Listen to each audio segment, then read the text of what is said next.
இப்போது புதிய அறிமுகம் ஆச்சி ஹோட்டல் சாம்பார் 50 கிராம் ரூபாய் 20 மட்டுமே.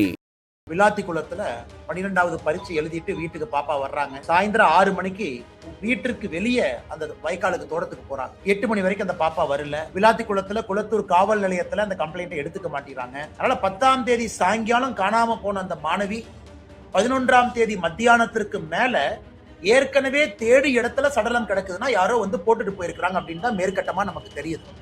அதனால இது காவல்துறையினுடைய தோல்வி என்று சொல்வதை விட காவல்துறையை நிர்வகிக்கக்கூடிய நம்முடைய முதலமைச்சர் ஐயா ஸ்டாலின் அவர்களுடைய முழு தோல்வி.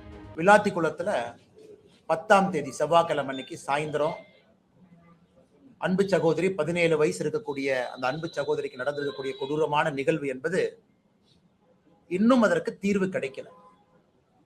எதற்காக நாங்க திமுக அரசை குற்றம் சாட்டுகின்றோம்? என்ன பாத்தீங்கன்னா பல திமுக அமைச்சர்கள் சொல்றாங்க, இல்லைங்க நாங்க என்னங்க பண்றது, குற்றம் நம்ம நடக்குது, குற்றவாளிகள் இருக்கிறாங்க, எப்படி எல்லா பழியும் எங்க மேல போட முடியும்? இந்த விளாத்திக்குளத்தை பொறுத்தவரை 12வது பரீட்சை எழுதிட்டு வீட்டுக்கு பாப்பா வர்றாங்க.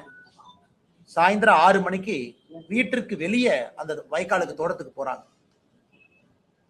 8 மணி வரைக்கும் அந்த பாப்பா வரல.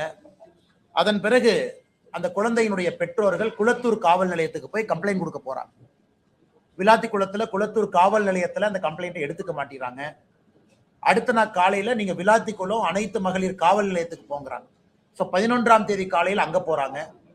அங்க இருக்கக்கூடிய காவல் ஆய்வாளர் அவர்கள் ரொம்ப ஒரு தரம் தாழ்ந்த வார்த்தையை பயன்படுத்தி பெற்றோர்களை உதாசீனப்படுத்துறாங்க. அதன் பிறகு மத்தியானம் 1:30 மணிக்கு 11ஆம் தேதி அந்த குழந்தையினுடைய சடலம் அங்க கிடைக்குது.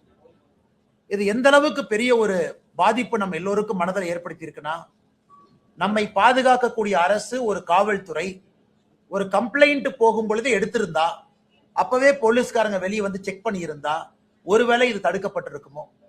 அதனால 10ஆம் தேதி சாயங்காலம் காணாம போன அந்த மாணவி 11ஆம் தேதி மத்தியானத்திற்கு மேல ஏற்கனவே தேடி இடத்துல சடலம் கிடக்குதுன்னா யாரோ வந்து போட்டுட்டு போயிருக்கிறாங்க அப்படின்னு தான் மேற்கட்டமா நமக்கு தெரியுது.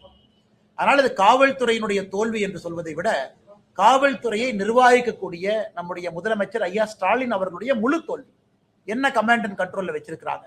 இன்னைக்கு வந்து ஹோம் செக்ரட்டரி அவங்க பத்திரிகையாளர் சந்திப்புல ஒருத்தரை சஸ்பெண்ட் பண்ணிட்டு அதனால பிரச்சனை முடிஞ்சிருச்சு அப்படிங்கிற மாதிரி போறாங்க. இன்னும் குற்றவாளியை கைது செய்யப்படவில்லை.